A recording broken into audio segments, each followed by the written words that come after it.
enjoyin lang ang kahirapan.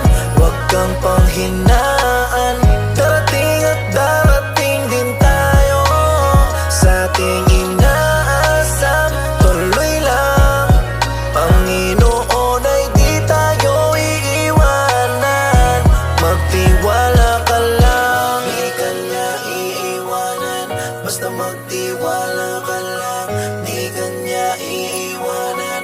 Basta magtiwala. Panginoon, hindi tayo iiwanan kahit na nahihirapan. Patuloy na gumapang, ituloy mo lang kung anong nasimulan. Huwag magkatubili o magalangan, maniwala sa sarili, umabante at di baling dahan-dahan. Importante, umuusad lang nang walang inaapakan. Danas na ako sa lahat, paghihirap at bigat makikita sa balat, sa kaliwat ugat, kung paano katawa'y pinaiyak. Sa bawat pagpataka merong aral at inspirasyon na tumatak, dahilan kung ba't patuloy ako